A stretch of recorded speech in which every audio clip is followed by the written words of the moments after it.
ಉನ್ನತ ಶಿಕ್ಷಣ ಸಚಿವರು ತಂದಂಥ ಕರ್ನಾಟಕ ರಾಜ್ಯ ವಿಶ್ವವಿದ್ಯಾನಿಲಯಗಳ ತಿದ್ದುಪಡಿ ವಿಧೇಯಕ 2024 ಇದನ್ನು ನಾನು ಸ್ವಾಗತ ಬಯಸುತ್ತಾ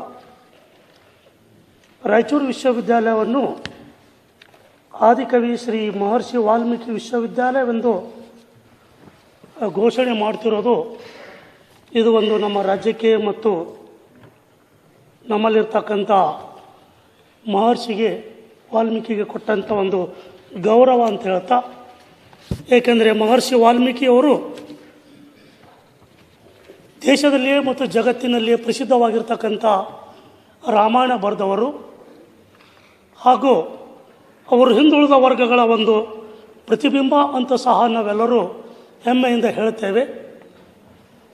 ಇಂಥ ಸಂದರ್ಭದಲ್ಲಿಯೇ ಒಂದು 3 ವಿಷಯಗಳನ್ನು ನಾನು ಮಾನ್ಯ ಸಚಿವರ ಗಮನಕ್ಕೆ ತರಲು ಪ್ರಯತ್ನಿಸುತ್ತೇನೆ. ನಿರ್ಧಾರ ಕುರಿತು ಅವರ ವಿವೇಚನೆಗೆ ನಾನು ಬಿಡ್ತೇನೆ. ಒಂದು, ದಾಸರಲ್ಲಿಯೇ ಶ್ರೇಷ್ಠ ದಾಸರು ಅಂತ ಹೆಸರು ಪಡೆದಂಥ ಕನಕದಾಸರು, ಶರಣರಲ್ಲಿಯೇ ನಿಜ ಶರಣ ಅಂತ 12ನೇ ಶತಮಾನದಲ್ಲಿ ಬಸವಣ್ಣನವರಿಂದ ಹೆಸರು ಪಡೆದಂಥ ನಿಜ ಶರಣ ಅಂಬಿಗರ ಚೌಡಯ್ಯನವರು, ಹಾಗೂ ದೀನ ದಲಿತರಿಗೆ ಶಿಕ್ಷಣ, ಮಂದಿರಗಳು, ಮಠಗಳನ್ನು ಮತ್ತು ಅನ್ನದಾಸೋಹ ಮಾಡೋದ್ರ ಮುಖಾಂತರ ಶಿಕ್ಷಣ ನೀಡಿರ್ತಕ್ಕಂಥ ಗುರು ನಾರಾಯಣರವರು, ಇವರು ಸಹ ಮಹಾಪುರುಷರು. ಕರ್ನಾಟಕ ಮತ್ತು ಕರ್ನಾಟಕದ ಈ ದೇಶದಲ್ಲಿ ಇದ್ದಂಥವರು. ಹೀಗಾಗಿ ಈ ಮಹಾಪುರುಷರ ಹೆಸರಿನಲ್ಲಿ, ಕನಕದಾಸರ ಹೆಸರಿನಲ್ಲಿ, ನಿಜ ಶರಣ ಅಂಬಿಗರ ಚೌಡಯ್ಯನವರ ಹೆಸರಿನಲ್ಲಿ ಹಾಗೂ ಗುರು ನಾರಾಯಣರ ಹೆಸರಿನಲ್ಲಿ ವಿಶ್ವವಿದ್ಯಾಲಯಗಳು ತಾವು ಮರುನಾಮಕರಣ ಮಾಡಬೇಕಂತೂ ತಮ್ಮಲ್ಲಿ ಕೋರ್ತೇನೆ. ಇದು ಒಂದು ವಿಷಯ. ಏಕೆಂದರೆ ವಿಶ್ವವಿದ್ಯಾಲಯಗಳಿಗೆ ಕೊರತೆ ಎಲ್ಲ, ಸಾಕಷ್ಟು ವಿಶ್ವವಿದ್ಯಾಲಯಗಳು ಹೊಸದಾಗಿ ಪ್ರಾರಂಭ ಆಗಿರೋದ್ರಿಂದ. ಎರಡನೇದು, ಮಹರ್ಷಿ ವಾಲ್ಮೀಕಿಯವರ ಹೆಸರಿನಲ್ಲಿ ರಾಯಚೂರು ವಿಶ್ವವಿದ್ಯಾಲಯ ಮರುನಾಮಕರಣಗೊಳ್ತಾ ಇದೆ. ಇದು ಹೆಮ್ಮೆಯ ವಿಷಯ. ಆದರೆ ಕೇವಲ ರಾಯಚೂರು ಅಂದರೆ ಹಿಂದುಳಿದ ಭಾಗದಲ್ಲಿರ್ತಕ್ಕಂಥ ಒಂದು ಜಿಲ್ಲೆ. ಈ ಭಾಗದಲ್ಲಿ ಅತ್ಯಂತ ಹಿಂದುಳಿದ ವರ್ಗದವರು ಸಹ ಮತ್ತು ಗ್ರಾಮೀಣ ಪ್ರದೇಶದ ಮಕ್ಕಳು ಇವತ್ತು ವಿಶ್ವವಿದ್ಯಾಲಯಕ್ಕೆ ಓದಲು ಬರೋದರಿಂದ ಕೇವಲ ಹೆಸರಿಡಿದ್ರು ಮಾತ್ರ ನಾವು ಇಲ್ಲಿ ಮಹರ್ಷಿ ವಾಲ್ಮೀಕಿಗೆ ಗೌರವ ಕೊಟ್ಟಂತಾಗೋದಿಲ್ಲ.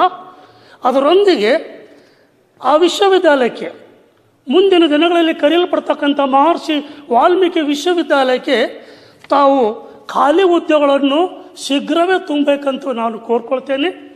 ಹಾಗೂ ಹೆಚ್ಚಿನ ಒಂದು ಅನುದಾನ ಕೊಡಬೇಕಂತೂ ಸಹ ನಾನು ಕೋರ್ಕೊಳ್ತೇನೆ.